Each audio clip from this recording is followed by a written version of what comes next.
Très vite, les premiers éléments de l'enquête ont révélé que celle-ci souffrait de troubles psychologiques. Le président de la République a évoqué un drame abominable. Frédéric Crotta et José Boulestex. Il est 9 h, c'est la dernière rentrée des classes de l'année dans cette école maternelle.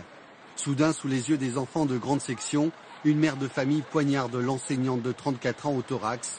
Elle ne pourra être ranimée. Oui, on a entendu du cri, des enfants qui ont crié dans la classe, comme ils ont vu la maîtresse par terre et tout, avec du sang et tout. Est-ce que votre enfant était dans la classe concernée? Oui. Oui, il était dans la classe. Et là, bon.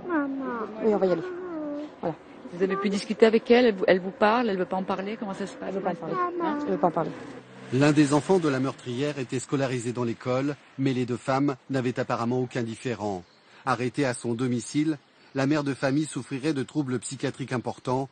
Les voisins sont en état de choc. On ne comprend pas pourquoi elle a fait ça. Pourtant, elle était normale avec nous. On la connaît, elle était normale. Oui, on la connaît avec nous. Chaque fois, elle ramasse sa fille avec nos enfants au parc. Enfin, on n'a même pas d'outils qu'elle peut faire un truc pareil, quoi. François Hollande a fait part de sa consternation et son ministre de l'Éducation s'est aussitôt rendu sur place. C'est un acte isolé, bien sûr, mais un acte épouvantable, abominable. Et il faut travailler, et c'est mon rôle, et c'est le rôle du gouvernement, à faire en sorte que demain, on protège mieux l'école.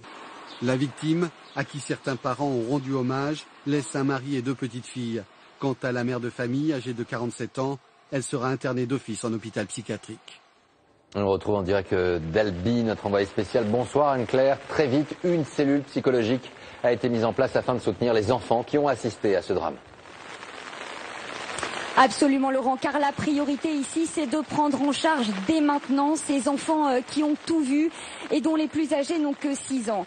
Vous savez, ici, le traumatisme est immense et dès aujourd'hui, une vingtaine de médecins, de psychologues, d'assistantes sociales, mais également d'infirmiers ont entendu ces enfants, mais également leurs parents ainsi que les enseignants. Beaucoup qualifient ici ce crime d'abominable, d'impensable, même s'il reste rarissime. C'est le 5e en France en 30 ans. Le ministre de l'Éducation nationale, Benoît Hamon, qui a fait le déplacement ici aujourd'hui, vous l'avez vu, a annoncé qu'il reviendrait à la rentrée en témoignage de soutien aux collègues de l'enseignante qui a été tuée ici ce matin. Merci beaucoup Anne-Claire.